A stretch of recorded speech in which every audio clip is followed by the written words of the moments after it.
Hey, it's MJ from the coaches panel. I hope you all. Can you believe it? After the months of preparation and the months of fantasy football, we're down to a final 5 weeks in your AFL fantasy season. And as the final rankings push approaches and you start to get into your league ranks, there is still a ton of stuff we need to talk about on this week's AFL Fantasy Strategy Roundtable episode.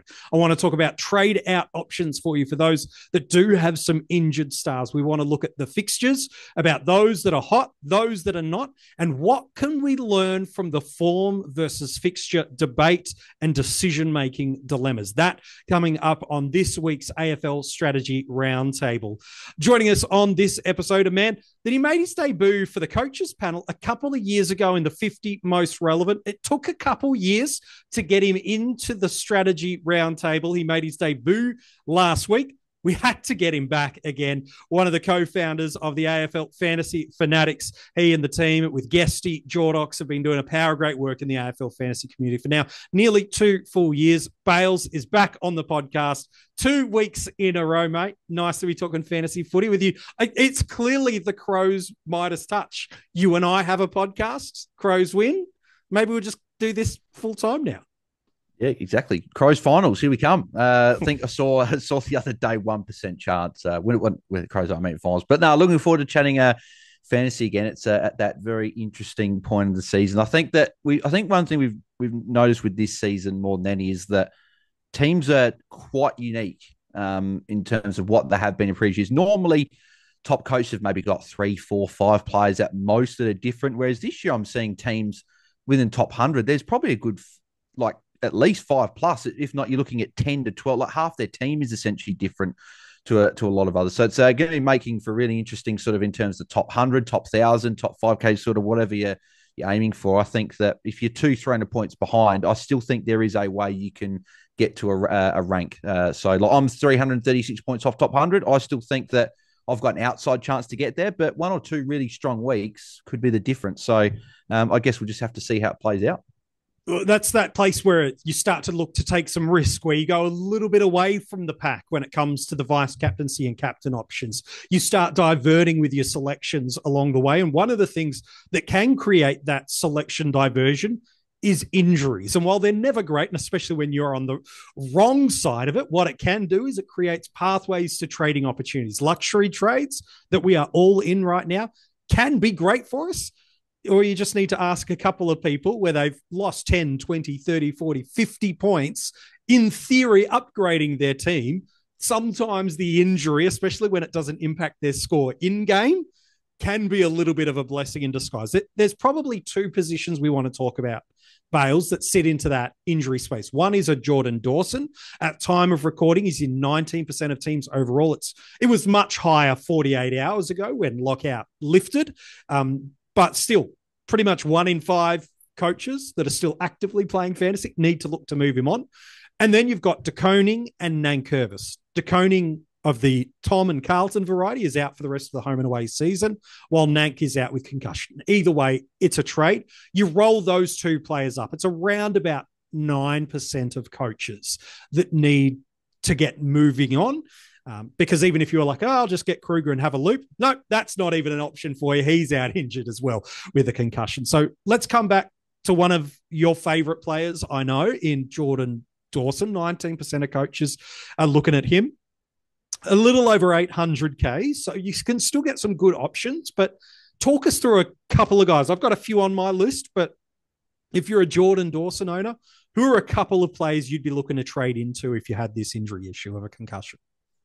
Yeah, so I'm stuck in this boat because I am an owner of Jordan Dawson, and it's a shame because he was over 900K about a month ago, and obviously just a few lower scores just meant, especially that Brisbane game, meant his prices plummeted to 820, I think 823 or something like that, so or 825. So it's still a decent price. You don't need too much to go up there. I think that you can go to a number of different areas. So like, even in my own team, I'm actually looking at putting Dacos in the mids and getting a Harry Sheezel. I think that could be a pathway where you look at, if you don't have a Sheezel, if you don't have one of the big 4 forwards, you could look at maybe doing a bit of DPP. But if you're looking at mids, I'd love to say Taranto because his run coming up for the last 5 weeks looks very, very nice. I know that's why you traded into you were trading into a Taranto there. I don't know if I could recommend him off the concussion though. That's the hard thing with him. I do like Walsh. I know a lot of people are probably not of the same opinion because he's dropped 3 under 100, but after Port, his last 4 games are very, very good there. But in terms of some players, it's funny because all the midfield targets I want have good matchups from next week onwards, not this week. Because like Noah Anderson, another one I like with a good 4-week stretch. So it's almost really hard to recommend an individual midfielder unless you don't have like an Errol Goulden would be one. If you don't have him, you might be able to get the cash to go up to him. Like Tom Green, obviously he's been great last 5 weeks. So I think a lot of people jumped on him. I reckon probably the top one I probably recommend would be Jack Steele, which is didn't think we'd be saying that pre-buys. He's obviously looked great the last month. I think he's put 4 scores up over 97. Obviously last week we were 133. So he would arguably be my pick along with another player that a few people might trade in, maybe Caleb Serong, who's got a good 3 matchups coming up. So they're probably the 2 midfielders that I'd probably like Steele or Serong for me would be the 2. What about you, MJ? What would you be looking at?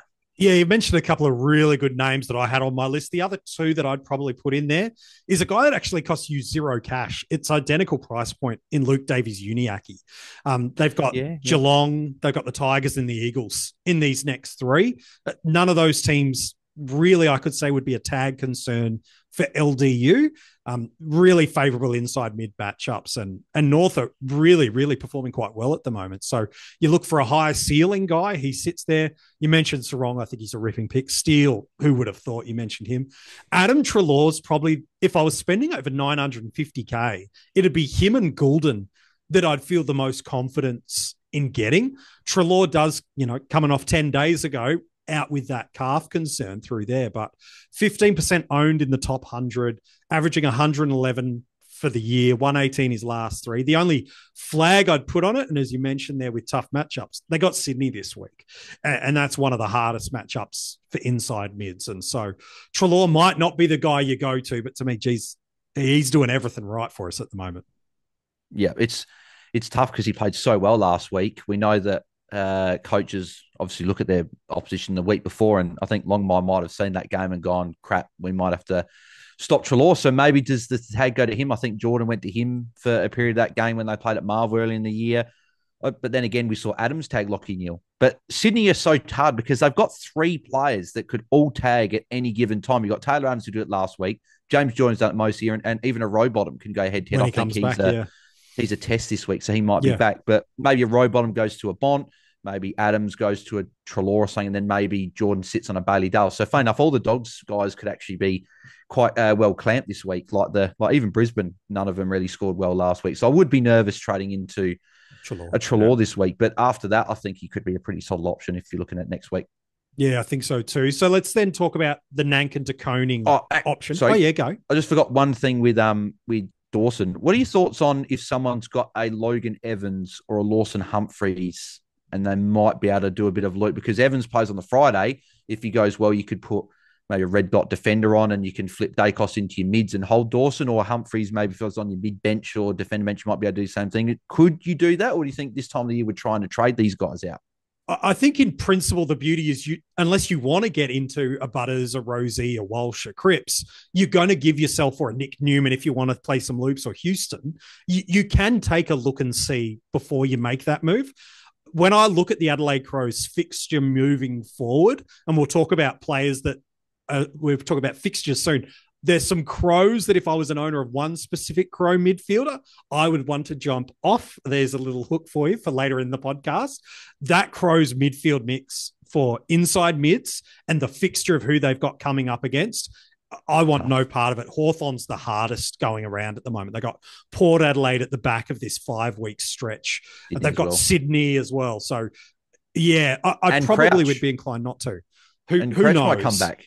Yeah, so I'd probably look to move him on almost regardless.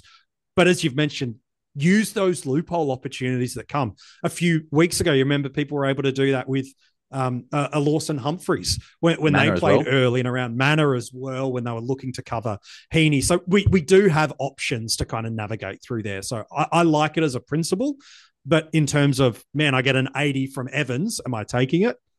Look, probably not. You probably want like a 9,500 or more, I reckon. Yeah, I'd almost want 110 plus to feel like I'm net neutral and it's worth holding on to Dawson knowing that fixture. So probably not, but most teams should be able to get a look and see at it, which is positive. So no, it's a good pickup from you, Bales.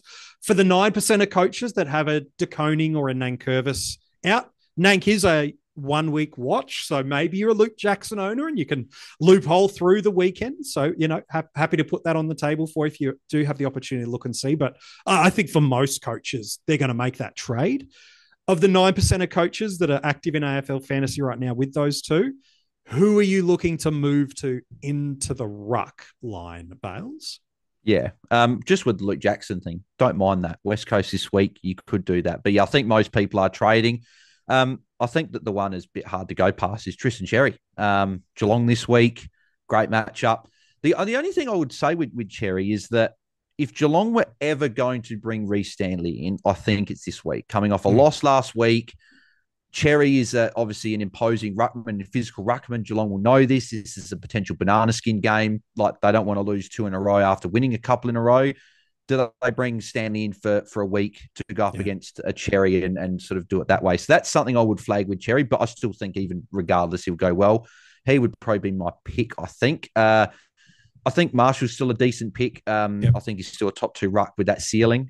He can put that ceiling up on any given day, and they haven't named Campbell in a couple of weeks, and Marshall's been playing really well. So I don't think that's an issue. I think Caminiti could either be back this week or next week or he's near. So that's obviously even better that they'll get another bigger forward. English, I probably wouldn't go just because he's got Grundy and Gorn in back-to-back weeks. Probably a bit tricky. And I feel like I'm forgetting one ruckman off the top of my head that I should be mentioning. Grundy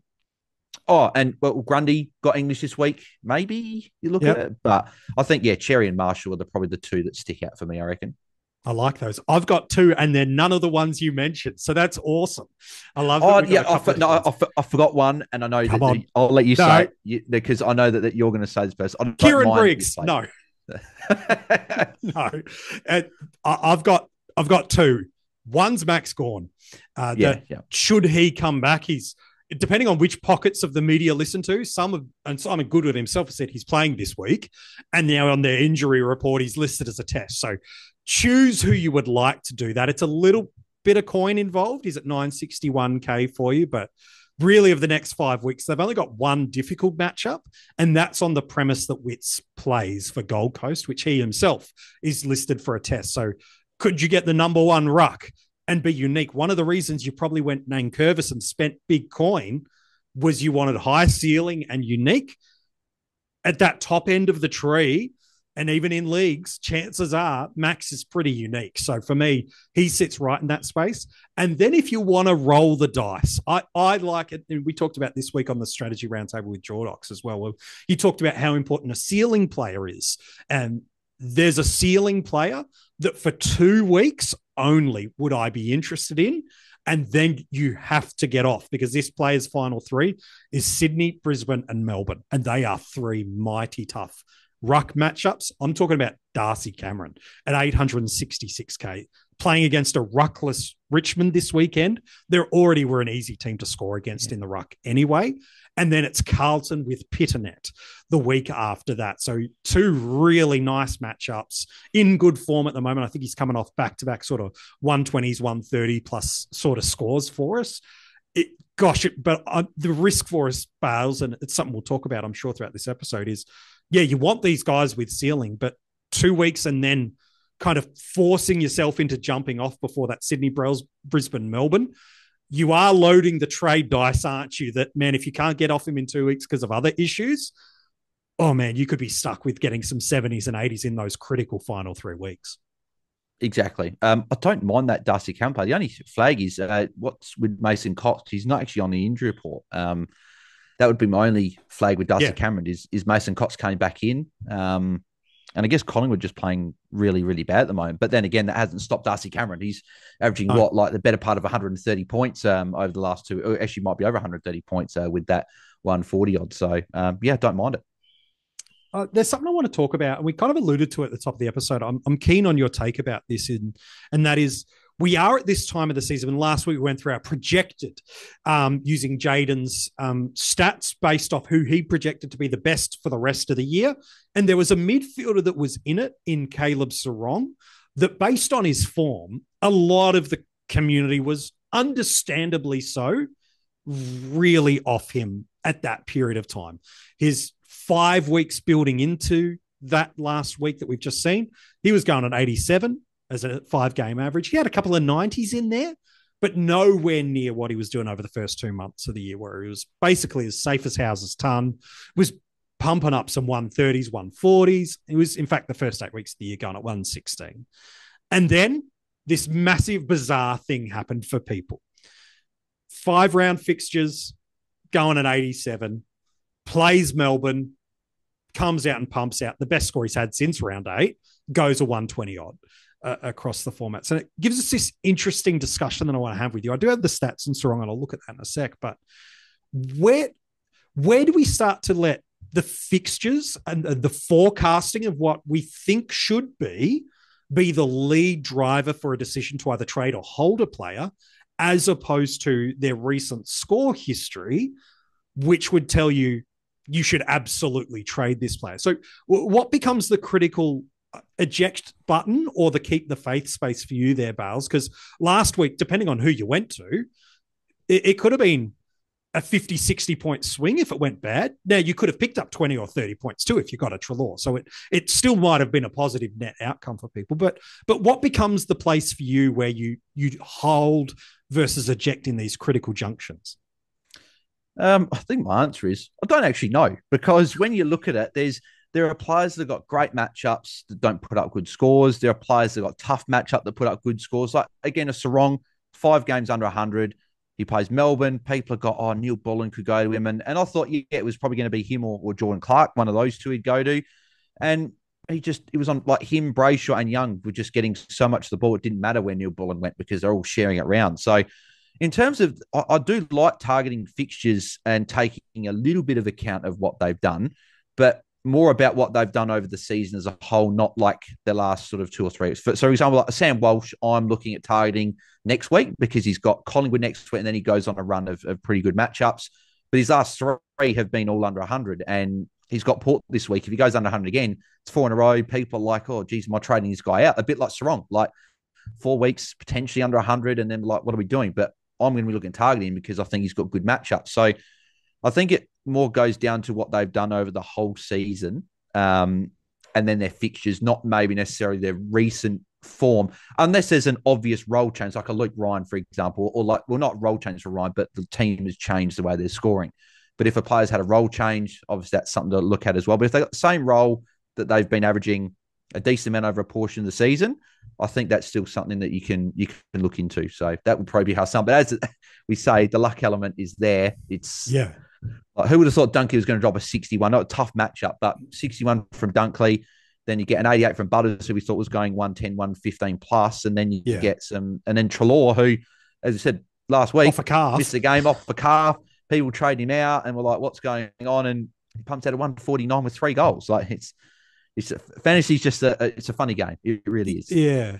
I reckon, and I agree with that too, by the way. I think there's this space of understanding more statistics. Like a couple of years ago, the good friends of ours, and for many in the fantasy footy community, the draft doctors, introduced the statistical tracking and the data point of centre bounce attendances. And now it's become just a part of our normal everyday terminology in the fantasy community, where it's not always a core indicator, but we're like, a player with a high CBA rate, oh, okay, that increases the probability of their likelihood to score. And then others in the community, Rowan's being one of those, introducing market share. And Rid's talked about that a lot throughout the start of the season, about understanding a player's market share of their scoring in contrast to a player's overall and a team's overall scoring. These are new terms. And then I think Jaden, this is our second reference of him on this podcast, but I think he's a leader in this space in a number of different areas. And one of the things he's brought to the community is an understanding of where and how a player scores. So scoring at stoppage versus scoring from or through transition. And the reason I want to bring that up with Serong is He's clear and above the number one scoring player from stoppage, according to his stats by Jaden website. And over round 1 to 8, when we had Serong go at that average of 116, Serong's average of stoppage points was a 67. So plenty of scoring there. But between round 9 and 17, this is where his stoppage points versus difficulty, what he scored. Red matchup, he went 46. Yellow matchup, 64. Yellow matchup against Collingwood, 66. Yellow matchup against Melbourne, 43. Bulldogs are 49. Then a trio of red matches, 60, 56, and 38 against the Suns, the Swans, and the Tigers. Then last 2 weeks, it started to turn. 64 against the Hawks, a weird match down in Tassie that we've commented on a number of both ours and your podcast channels. We've talked about it. And then this week, 70 points from stoppage against Melbourne. And interestingly, he has a green matchup this week against West Coast, a pretty neutral matchup against Essendon the week after, and then back to another green matchup for Geelong. So for me, this is where I kind of had confidence to keep the faith in Serong, and why we wanted to have this conversation again. It's not for those that traded him to drive the knife and bring the guilt. That's certainly not what the Fanatics or the panel is about doing for people, but rather it's what can we learn from this so that we don't make the future mistake again in 2 weeks' time when we're like, it's luxury trades. I've got a poor guy, as you've mentioned. Walsh is a great illustrator. I expect him to score really poorly against Port. The combination of a sore back and a restrictive inside midfield matchup, I expect him to struggle and get barely a 90. Let's hope it's not the case for owners. But that fixture opens up now and then does indicate trade in. So to me, I think this is this newer understanding of the game of, form has to be an indicator, but then there's that fixturing and understanding of it. And then ultimately, what do you want to be burnt by? That trading out of a guy and him going 120, or holding a guy that was only chopping around a 90 and dealing with it. So it's never as cut and dry as that. But I think Jaden and others in the community are giving us some new statistical data and information that I think will only help us in future seasons. No, 100%. It's as I said, the good matchup was there for Melbourne, which is just a case of people probably moved because of the tag thing. And we have seen the tags drop a little bit over the last month or so. I think you've got a few teams still running a tag most weeks. Like Giants are still running a tag with Bedford most weeks. You got I'm just trying to think off the top of my head. Chincotta's still doing something. Chincotta, then you've got Sydney is still running someone. If it's not Jordan, it's an Adams or Rowbottom or whoever they've got running. So there's still a few teams, but like then obviously Graham was out last week, so we don't really know if he comes back in. Does he run a tag? I think he's still another week away, maybe with his injury. But a few teams like Brisbane haven't looked like tagging much, or even a Port haven't tagged as much with a Drew lately. They've just backed in the young guys in the midfield there, and obviously West Coast aren't tagging at the moment with Schofield there and the interim coach. So yeah, it's going to be interesting to see sort of if any tags just pop up for a week or two in the back half of the year. Or back it's a good weeks, I should say. Yeah. Something we talked about, and I heard you talk about in the round review episode of the Fanatics. You do a live stream that you can go and get pretty much on every social media channel you like. And I want to pick up this thought. It's something we talked about with our Patreons last week in a Q&A episode. We give them if you want to join our Patreon, not too late, all the details in the description of this episode. But we talked a lot about and a bit about F6, and that we've got 4 super forwards this year. It's Caldwell, it's Zorko, it's Heaney, it's Flanders. And then there's this thrower block over probably half a dozen to a dozen names. And it's an interesting space to talk about how we treat F6 straight off the back of a fixture analysis and conversation and learning. So done on purpose. But what's your thoughts about how people are viewing F6? Because any given week, we could cop a 60 or a 70 from a guy we're getting at F6. Some weeks more pops and then he doesn't. Other weeks Jackson pops and then he doesn't. Some weeks Mackay pops and then he doesn't. Wood pops and then he doesn't. Some are still rolling a Dowling or a Manor kind of through there and not getting ceiling scores, but not getting basement scores either. And so seeing a lot of coaches look at F6 and using the statistical tools that are available, the DFS Australian go, what are the runs? Who are the fixtures? Who are the opponents? But what's your thoughts about using trade capital on F6? I've got some strong thoughts. I know you do too in this space. Is it worth spending any time trading and getting an improvement on your F6? I don't think there is, to be honest. I've got Dylan Moore as my fifth forward. I think he's the guy that has got the Crows this week. Played pretty well, very well against us at the MCG. I had to see that live, unfortunately. So thanks, Crows, for the 2 losses when I went to Melbourne. But Moore's got the ceiling. So he's got the ceiling that he can put up a 120. And if you've got someone else, F6, that goes to 60 and you get a more 120, you're losing out a lot of points. So I think Moore's probably the 5. But in terms of F6 spot, even if we just look at last week, right? If any of those people you've got, so Coach had a Zach Fisher, got a 43 and got a sub out, and now people want to trade him out. You got a Grind Myers, who in a good matchup against the Bulldogs, but the conditions and the ground, you only got a 52. Even an Ollie Dempsey, who a few people still rolling there, only got a 30. Then you had even like a Luke Jackson, only got a 72, obviously with the return of Sean Darcy there. Josh Simpkin only got a 61. If anyone did hold on to a Sexton, he only got a 48. Matt Kennedy only got a 56. Elijah Holland's got a 61 if anyone's got him. Boak was pretty good with a 96, but it was a really favourable matchup. Toby Green, I'm one of only 5 coaches that have got him there. He got a 58. So I was originally worried about Toby Green, but at the moment I'm not, because everyone else's F6 is going poorly. Even a Brad Hill, who I know you were keen on with this run of Marvel games, he dropped a 56 in his milestone game, which you would have thought maybe would have gone big. So all these forwards are just dropping poor scores. The only really one that I'd feel safer about is a Mason Wood, who at 768 new DPP, 106 last week, but did have 7 scoring shots there, but it could have been a lot bigger. Kicked 3 goals for. So he'd be about the only one that I'd probably feel comfortable going to if you're going to trade someone there. But any other one, it's sort of almost a lucky dip. Sort of put your hand in, whichever one you take out is what you'll get, and then you might get a good score. And obviously there are some good players that got good runs, like a Ben Keys, maybe. Yeah, 709. A massive score. Charlie Curnow / Harry Mackay, probably Charlie Curnow at the moment, just with the I think he's got favourable matchups the rest of the year, and Mackay does as well. So you could look at one of those two. And I think Simpkin, Mackay could go okay moving forward, because he'll be the second ruck now. He'll be with De Koning out now. Pitner will come in. Mackay will be the guy that relieves. So a few extra points there.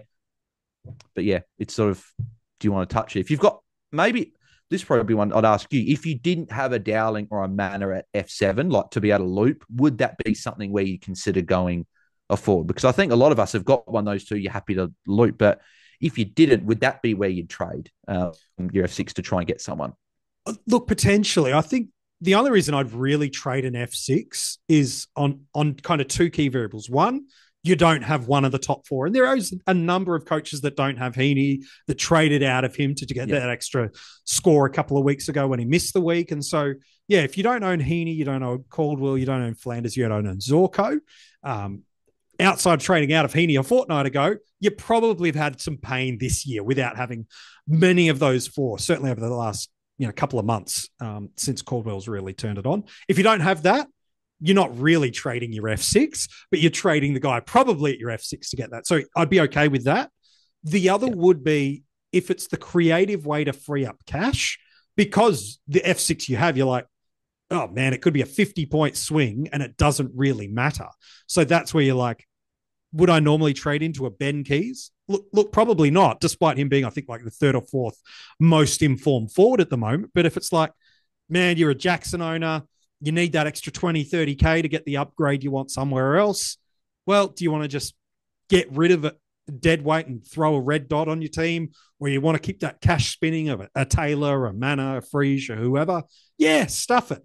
Then I'd be a little bit more okay with it if it's more the net combined rather than anything else. But really, I just don't trust any forwards, as you've mentioned there. A Simpkin had a stinker last week with a 60, but the next 3 weeks for inside mids are really positive matchups for North Melbourne. And with him playing sort of 50% centre bounce, 50% half forward, man, he's as likely as anybody is to be able to pop an 85-95 over the next couple of weeks. So I just don't think it's worth using your trade investment. I'd much rather do, as you've mentioned, going, man, where are the ceilings coming? The 130s, the 140s, the 150s, that outside of that top 4 forwards, I don't think anyone's capable of doing that.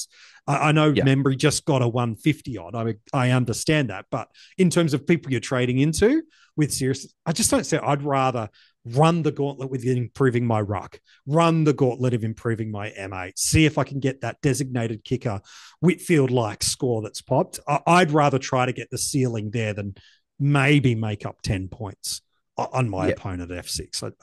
I just don't think it's a worthwhile trade unless it's to get one of the big four or the net combined kind of combination of stuff. So, yeah, I'm with you. I don't think it's worth the trade. But what might be worth the trade is jumping off of some players and onto some players that have either got some hot streaks that we're going to forecast that are coming. That could be based on injury and opportunity, could be fixture, could be a little bit of the famous Bales gut feel that might be able to get us there. And then I also want to look at some players that you would be looking to jump off. And again, gut feel, fixture, injuries, potential tags, whatever it is that's going to come through there. We've both got three players. There is a world of probabilities. We've got the same three players for each. So we don't give you 6 options. We might only give you 3 of each. So we'll see how we go. But let's go through your 3 players that you'd be saying, MJ, if I could trade into this guy at some point in the next 5 weeks. It doesn't just have to be this week. It could be in 2 weeks' time, you'll have a run of games that they've got. So that's the premise of what we're going for. Players over the next 5 weeks that you want to trade into, that you believe have got a hot streak. Tell us who they are and when you'd be looking to jump onto them, Bales. Who's your hot streak players? Yeah, so I guess the ones that are highly owned that I like, that I'll just quickly rattle off because most people have got them. Unless you're an idiot like me and don't have him in a Harry Sheezel. I think Harry Sheezel's the guy that would be great run rest of the year. Talk about it with LDU. He's gone 2 scores of 134 in his last 3. Against Sydney was the only other one in between. Tough matchup, but now he's got great matchups. He would be a guy. There are a few guys like that. Like I even think like a guy like an Errol Goulden. He's got Port Adelaide there, but every other game outside that Port game is pretty nice. But most people have got him. So there's a few guys like that. But in terms of guys that are fairly, I guess, unique, that have got a good run, I like Tim Taranto. I mentioned obviously him before with the mid targets. It's obviously, do you trade into a player that's just had a concussion? He wasn't sort of like, I guess, badly concussed. So that might be the thing that is a little bit easy, a little bit better. He's got Collingwood this week. Obviously, great matchup. Then he goes into the fixtures. He's got North Melbourne. I know I've been tricky, but I still think Taranto would go well. He's then got Saints, Hawthorn, and Gold Coast to finish.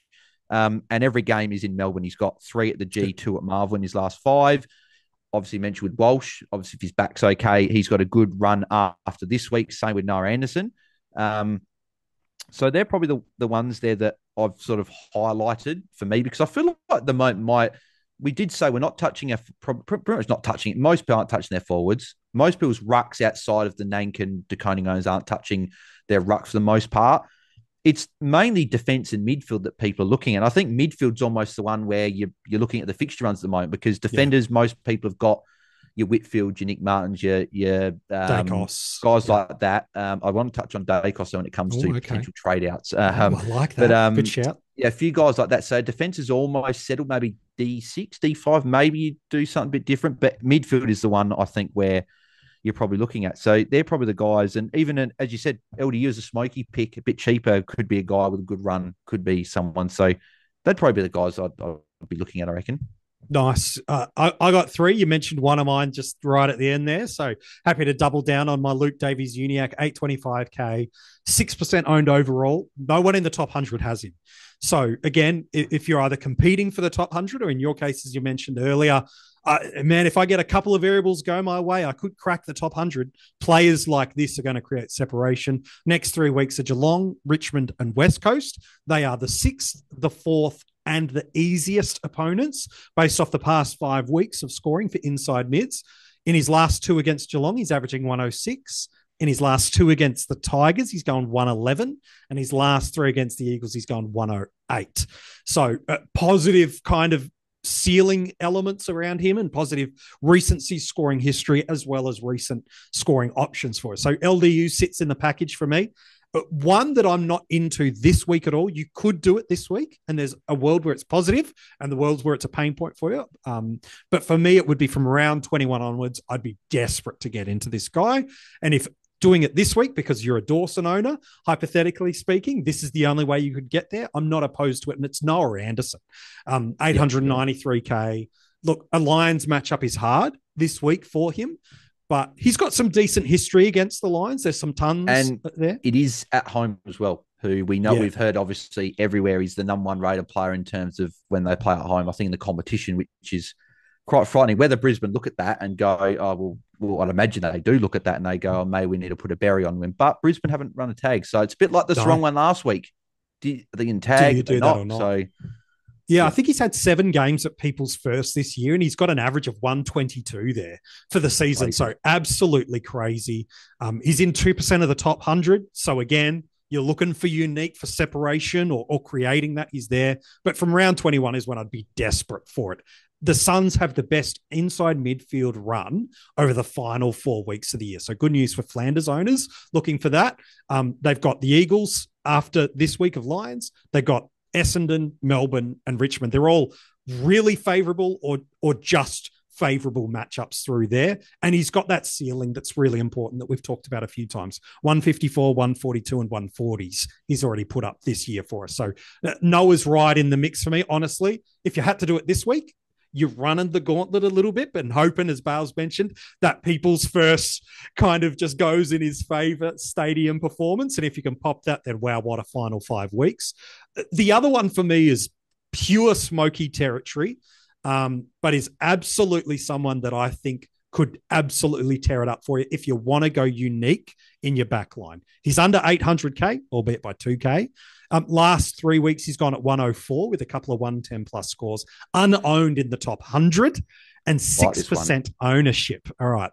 Let me tell you, he is listed as a general defender. He's got St Kilda this week up, which is a plus 16 matchup. He could absolutely tear it apart. Fremantle the week after, which is a plus 3 matchup. Gold Coast Suns, another plus 6 matchup for defenders. And then Sydney, which is actually a really good matchup for general defenders at the moment based off the past 5 weeks. It's Jordan Ridley.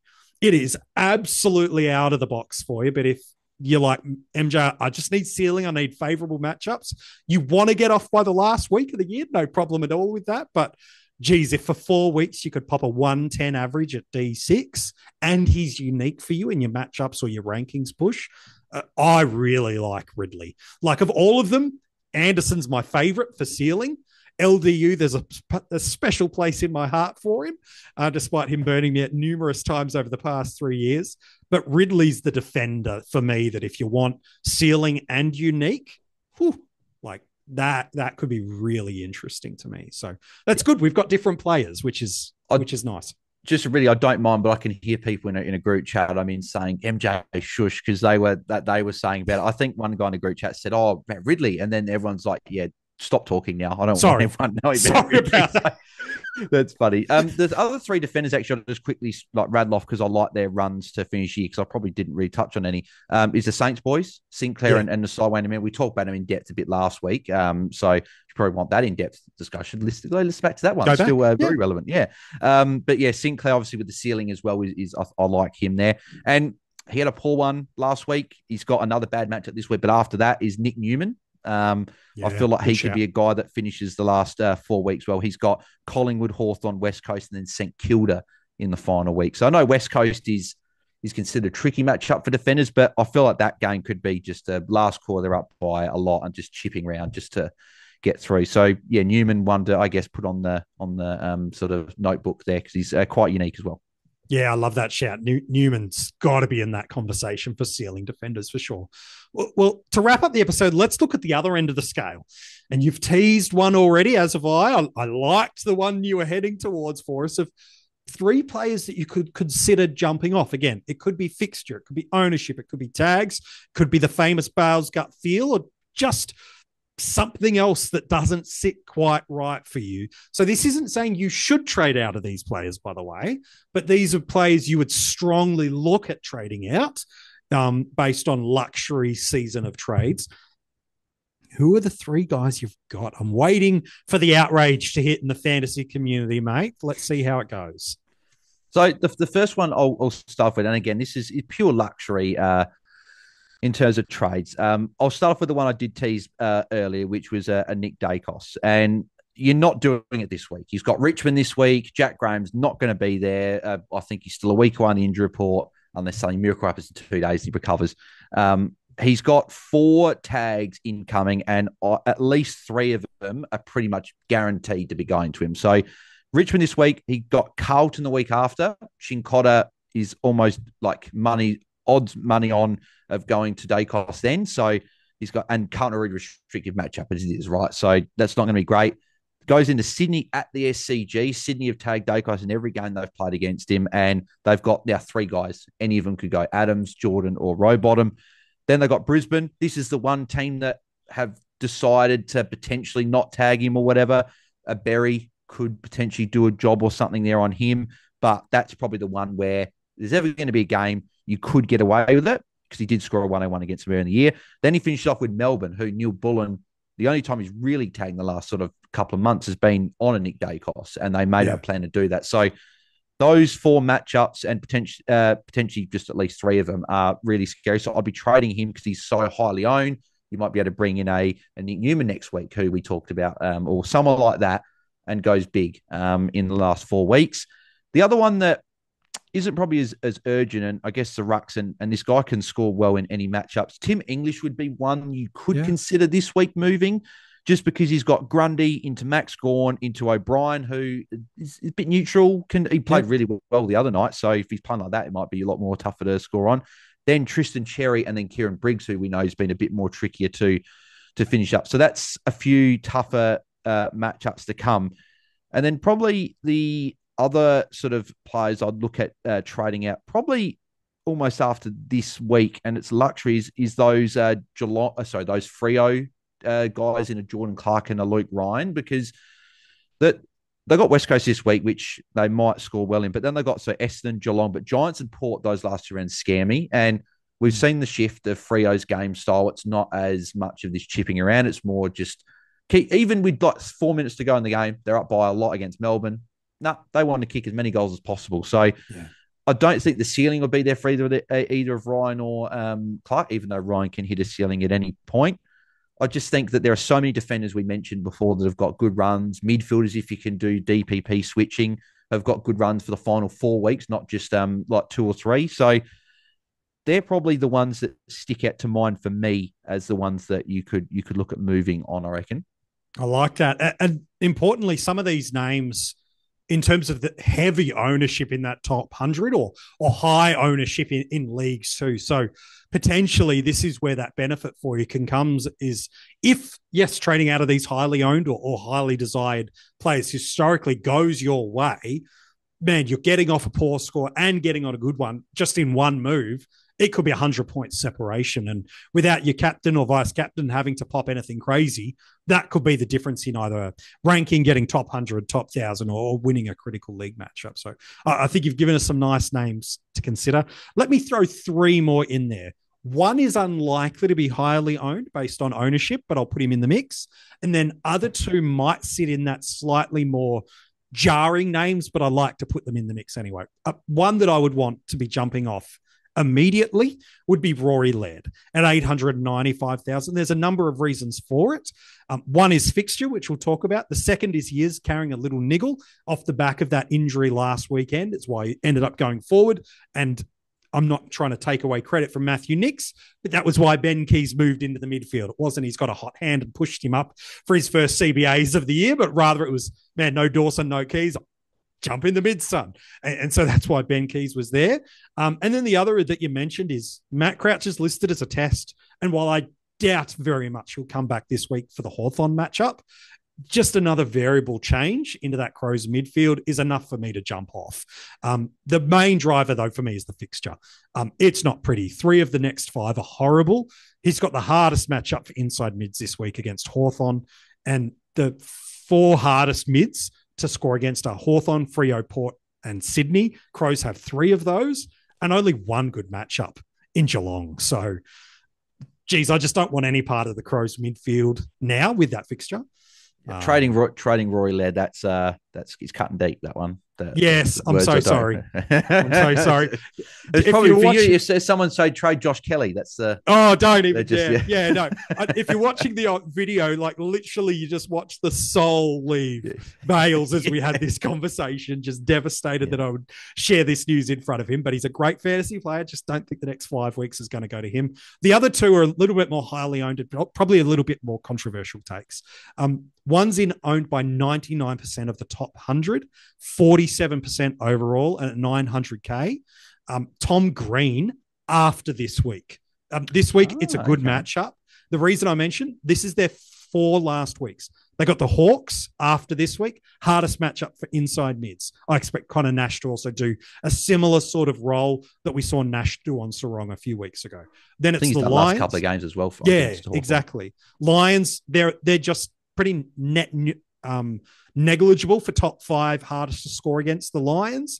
Then they got the Dockers, who are the second hardest to score against. And then there is a bit of respite with the Dogs, which is a relatively neutral matchup. But after this coming week of round 20, 2 of the next 4 are the top 2 hardest matchups for inside mid. So I'd probably want to jump off that, not just for that reason, but also, man, it creates great separation in that top 100.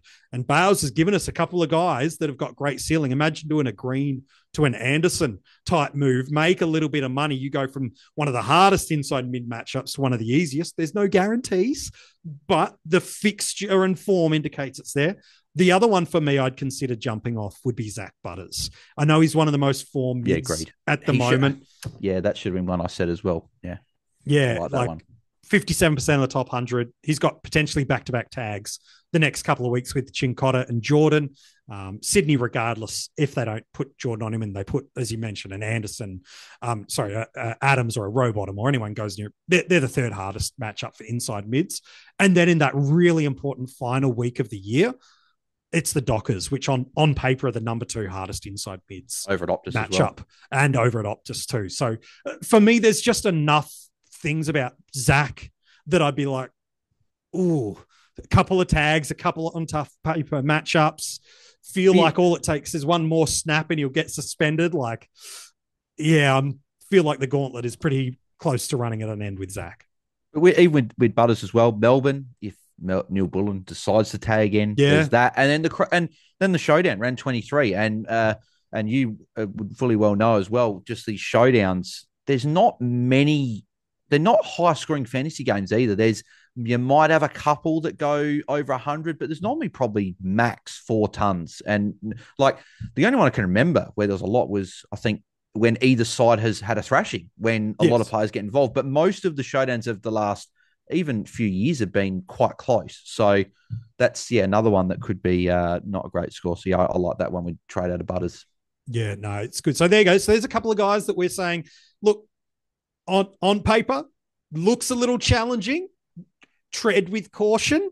Of course, it could go absolutely belly up just because the fixture and the form, as we talked about with Serong, are leading indicators. It doesn't mean it's the defining one, but definitely those are a couple of players that both Bales and I have that think are in a hot stretch at the moment that we might want to get onto in the next couple of weeks, and those that maybe an early exit from our team might well be worth a look at. Hey, before we go, Bales, want to get a quick update on how the finals is looking for the Content Creators Cup. The 3 coaches panel members in the Content Creators Cup, but none making the top 8 this year. Mini Monk, I think, missing out on percentage this year. It was really, really tight, unfortunately, for him. But if you haven't been keeping an eye on it, make sure you do great work in supporting some of the stuff that Guesty's doing with Infinite Wealth. They help you make smarter financial decisions. And still, there is a free gift valued at almost $3,000. It's available for every single AFL fantasy coach. It is at infinitewealth.com.au/AFL fantasy to claim yours and find out more details. I've also got the details in the description of this episode. So if you've been hearing about this great opportunity that Guesty and the team at AFL Fantasy Fanatics are giving, get involved, because there's only about a month left for you to be able to claim that. But I know you yourself have got a pretty critical matchup this week in the Content Creators Cup. Tell us who the finalists are and the matchups, and then I want to hear your prediction for who you think will win the Content Creators Cup in 2024 now that we're down to 8. Yeah. So nervous week. I would just say though, quickly, obviously with what you said as well, people might hear the $3,000 and just go, "Oh, it's too good to be true, isn't it?" There's no way they're offering $3,000. Tim, as my phone goes while we're doing that, Tim offers this. What he's offering with this free gift, clients that aren't AFL fantasy coaches pay $3,000 for this course. Yeah. So, like this is legit. Fantasy coaches, he wants to help us all out as a community. So yeah, make sure you guys do check it out. So it is really, really good stuff there. In terms of the matchups this week, it was funny enough. The previous week, there are a lot of matchups that determine the 8. Like the top 2 in Mitch and myself. Thankfully, it didn't matter what happened for us. We were first and second is already done. So we didn't have anything to worry about. But you had, unfortunately, Mini Monk going down just to Luke, and Luke kept his spot in the 8, and Mini Monk, did miss out on points scored, unfortunately. Then he had Nathan beating Mitch by 3 points. He snuck into the 8. So he won his last 7 or something. So I'm a bit nervous about Nathan now as the informed coach.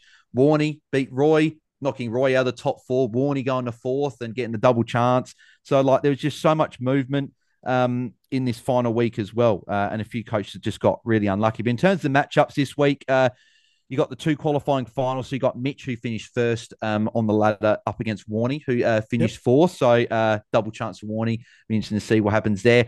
I'm up against Jep in the second qualifying final. I'm hoping because Jep's away at the moment overseas, Europe. Hopefully, just bad internet. Too much bad internet. Yeah, exactly. So get the win hopefully there. Then you got Roy's up against the informed Nathan there. So who knows? Roy out of the top 4 has to play Nathan. Does that? The unfortunate loss in the final week, does that knock him out after potentially having double chance? Who knows? And then you got DC from Hat Chats up against Luke from the Ball Boys. So they're the 4 ones there. Predictions in terms of who I think will win. I think any of these 8 coaches can win. Get off the fence, Bales. Come on, I'll channel my inner Rids. Yeah. Yeah. I'm gonna. Most people say this might be cocky, right?